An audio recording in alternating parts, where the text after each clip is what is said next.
یگاه خطای کردید که بعد پشیمان شده باشید؟ هزار بار شکرانه خدا فرزندای خوب دارم، نوسای خوب دارم. ما یگان که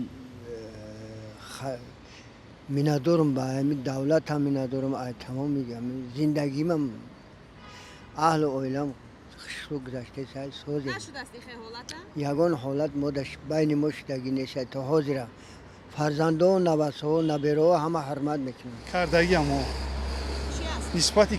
نسبتی کسبای امی خودجنیکی ما پدرم هم خیلی وصیت کرده بوده که بچه ما میره دبره دست میچسبه گپ گوش نکردم. ما خیلی هنر استویی ما کردیستم امو سیستم دا نرفتم دا. بعد پشیمان شده؟ نه چیکار کنم پشیمون هستم فقط خانواده‌ام با هم خانواده‌ام راضیم. 100% پشیمونم. همه کارم ای دوره یاشی مثال نماز نخوندم پشیمونم، خلیگانی کردیم. خیر خدا بخشمون.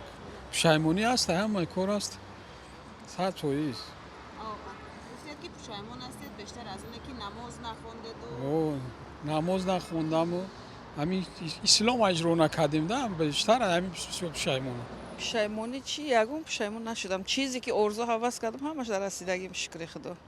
شکرانه الله. هم تاجیکستانی ما آباد خوشروی همه چی هست مهیا ما راضیم همین زندگی ما. در یگان بار زندگیتون پشیمان نشد؟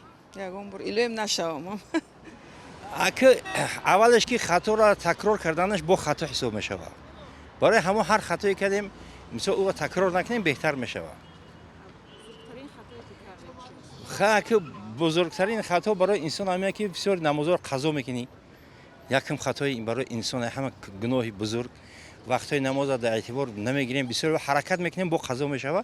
همین همه خطای بزرگ میشمارم. دیگرش بخیره. پشیمان شدم هست خطا کردم نخوندم خوشم مکتب رو هم قش با دیگه شرم نمیدونم. یعنی مکتب نخوندید؟ نه خوندم تا ساده وقتی اولی نخوندم. یعنی دانش تحصیل نکردم. خودتون نخواستید یا امکان نبود؟ امکان نبود. این پشیمانی آورد؟ ده. چی بود یعنی عذاب کشیده در زندگی؟